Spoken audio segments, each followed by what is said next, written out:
Hey guys, thank you to the team for joining me today for this important discussion and to all of our viewers for taking time to participate with us as we film our first discussion here on the community service platform aimed at collaborative problem solving. Before we dive in, I want to quickly introduce today's panelists and our special guests.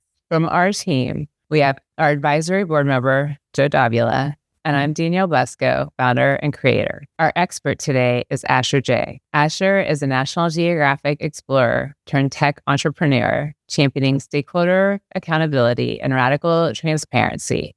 Her interdisciplinary efforts inspire citizen action for brands like Prada and NGOs like World Wildlife Foundation, driving impactful CSR initiatives and promoting sustainability. Guided by biomimetic systems, Asher urges individuals and organizations alike to emulate nature to shape meaningful change. And if you ever get a chance to read any of her articles detailing out her model of how businesses should model nature, I strongly encourage you to do so. So I'm excited to hear all of your ideas on how we can use the community service platform and this model to help in these type of devastating situations and humanitarian crises. Whenever things like this have transpired, where there's been an external event that's larger than one person's control being exerted over that situation to get it back to the norm occurring, it's impossible to really disclose to another human being how displaced you feel, whether it's power going out for days on end and not having water. Like, I couldn't even get into my own house. And that was because of a storm, and we had that in Seattle. And for a whole 10 days, like, my life wasn't my life. I was living in somebody else's couch, waiting for someone else's kindness to help me get through that entire period. And so when you start relying on others and sort of the handouts of strangers to help you tide through a context where you feel like you don't have a sense of home, it's really hard to not feel like sort of an emotional discombobulation, and that prevents you from being cohesive, right? So in terms of asking for help, you're not thinking, oh, this is the only thing I need. You just already feel so unsettled. So I think from the perspective of when something is unfolding, the people who are experiencing it, who are living through it, I don't know if there's a way to get them to be able to disclose, hey, this is what my needs are, because they might not even be able to get a handle on it, because I couldn't even charge my phone. I didn't have my computer, like, everything was dying on me. And then I had to find a way to drive my car to places to charge it along the way. It's just like small things that you take for granted because you have the grid, because things are working the way they should. But when systems starts to fail all around you, it's very hard to be plugged in, to be accessible. So you're taking a lot for granted that a natural disaster can put at stake, and you don't realize the scale at which it can occur until it transpires. And I think that's going to be the greatest wake-up call that climate change is going to present us with, is this disconnect that we are happy not reconciling when everything goes according to plan. But the minute things start to fall apart, it becomes impossible to not acknowledge that chasm. And then you don't know where you are, right? You're completely disoriented. And also in terms of what in the scale of the disaster, like the LA fires are so much worse, because I know several people who have lost their homes completely, have lost everything that they own, and their sense of context as well. You feel secure, you feel safe, you feel like you have a roof above your head, you've been paying mortgage towards it, you think your life is going one way, and the next day that is completely taken away from you. It's very hard to step into that and be like, here's a way in which we can organize, people to funnel into your context and enrich you in the way that you need. I don't think we're going to have a way to make that more streamlined. What I do think needs to occur is a way to understand that the scale of these disasters are only going to get worse as we go further down this timeline, because we've shot past 1.5. We are going to shoot past 2. None of the policies we have in place are going to keep us within the limits that science has asked for, which means there's no way to predict going forward. We've gone past the tipping points by which we can calibrate and model how bad a crisis is going to be. So without having that sort of awareness of being able to insulate ourselves and say, this is where things are going to fall apart. This is what we can expect. We are going to be blindsided. And I don't think we like being blindsided. We don't like being out of control. We don't like things falling apart on us, but that's literally what's going to happen. So I think the best way for people to show up for one another is by being available, by being present, which I guess is, if we're not doing it through being in nature, being in the wild and embracing life as it's unfolding, and we're going to try and escape through virtual reality and through being in a parallel tangent from existence, then we're going to be grounded in reality through catastrophic events because we have not been paying attention to what actually matters. And I think that's where we are. So we're going to be forced to be present for each other in ways that we've never extended ourselves before, because for the past several decades, we've been going exponentially in the direction of being dissociated from one another and also from the context that we belong to. And I think it's not a bad thing. I don't think it's a bad thing for things to fall apart, because it's a good wake-up call for us to show up in a way that actually matters. And I think the things that really matter is someone just showing up at your door and being like, okay, you're not able to get into your house, let me take you somewhere. Or you don't have gas in your car, let me drive you somewhere. It's just small kindness. It's like small gestures that is physically present, right? It's not something that zooms in from somewhere and is coming from the ether or coming from some sort of organization, because it is chaos. And in the chaos, you need people showing up in real time in your immediate context, which sometimes you may not even have access to, because people didn't even know the areas that were off grid completely, that weren't getting water or anything. Many people didn't even know which houses were that off, in certain regions that were completely off grid, and were quite removed with older family members needing hospital care and things like that, and being kind of disenfranchised in those moments. So I think the scale of need is going to be diversified. We're just going to have to be a lot more elastic in the ways we're making resources available. We're going to have to be a lot more mindful in how we purvey those resources. It has to be more decentralized. It has to be more localized. It has to be more present. What I envision for, I guess, with the premise that I think we're by our nature bound to community. We're bound to wanting to help one another in any way we can. And we live in a world where sometimes you feel helpless because you know what's going on in that geography, but you don't know how to best help.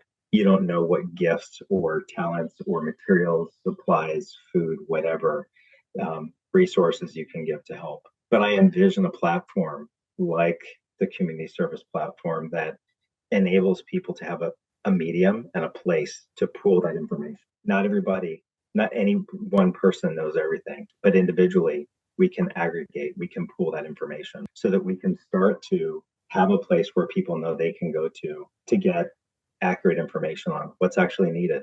And in that list, what are some of the criteria or the parameters of what is good and what's not useful? Information about what parts of that geography are offline, what parts are in most desperate need.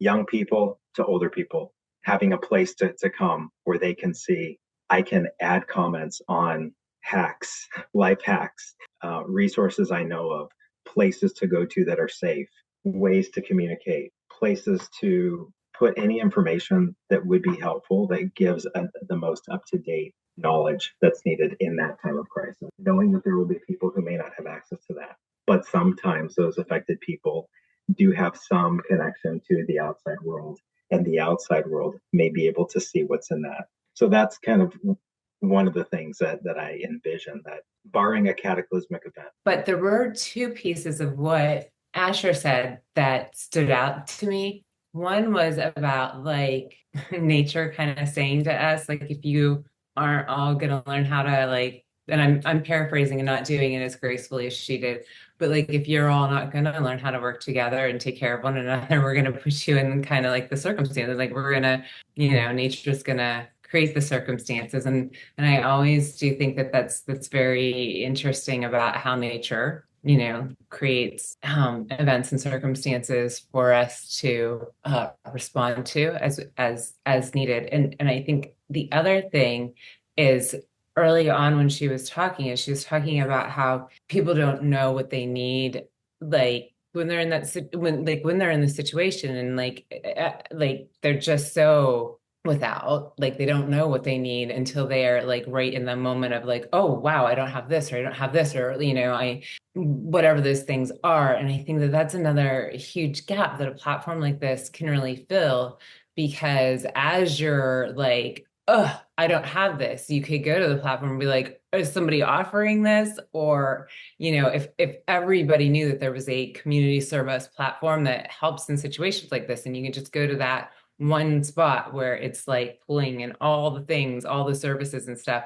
then people can be like, is somebody offering this? Or if not, can I just be like, hey, like self-service, or like, gas, or like, how do I don't know what to do. Like, just like I don't know what to do. Like I'm stuck, like type of thing, like just an SOS, right? Like flag it up. And other people will be like, oh my gosh, yes, I'm going to need that too in my recovery. So I that like really stood out to me, like the whole like, there's all the things that are going to come up with these fires people haven't even thought of yet, right? Like that is coming. And that's where I see a platform like this, where there will be a time 3 weeks from now, 3 months from now, where the aftermath is still happening. And the benefit of the knowledge of other people in this world who've been through a catastrophic fire, an earthquake, a hurricane, where they've been rebuilding. What's the process? What's the best of the process they've gone through? How to deal with insurance companies, how to access government federal aid, or accessing X, Y, and Z resources that you may need.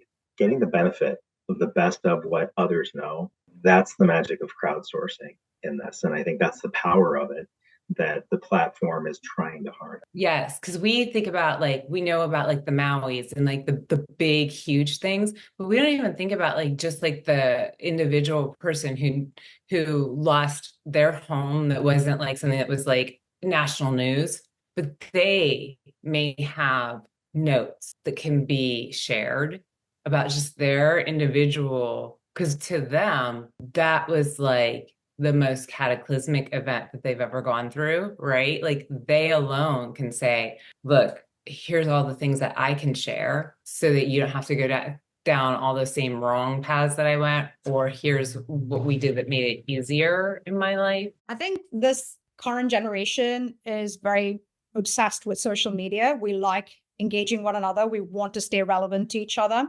But what's missing is intentionality and directionality, right? So we don't have a real reason to be on the app at any given time. And it's not hedged around being socially beneficial to one another. That could be one of the things that comes out of being on any of the existing social media conduits, or to go to any of the fundraising platforms. Like you have all these disparate spaces in which you could try to build connection, but it's not necessarily with a broader understanding and a sense of social cohesion built towards really solving for some of the things that we are facing collectively, or even regionally. And I think having a community space where we are showing up with the intentionality of wanting to serve one another would be great. That's a huge step in the direction of wanting to address something, that you're wanting to take on something together, and that we will come upon a solution together.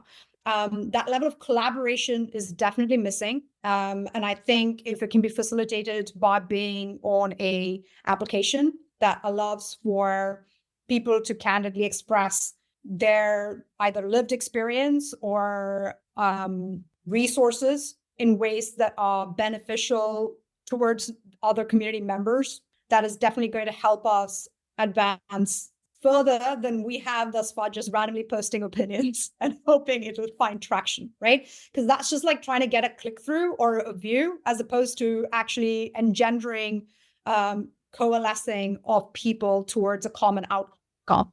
And I think that's what you guys are trying to get behind, which I think is definitely needed. We don't have a space for that. I want to thank all of you for your incredible insights. And we'd love to hear from everyone out there on this model, both for this specific situation.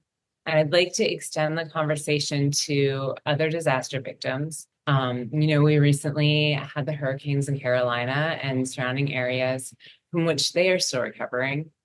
Disasters don't just go away when the next one comes along.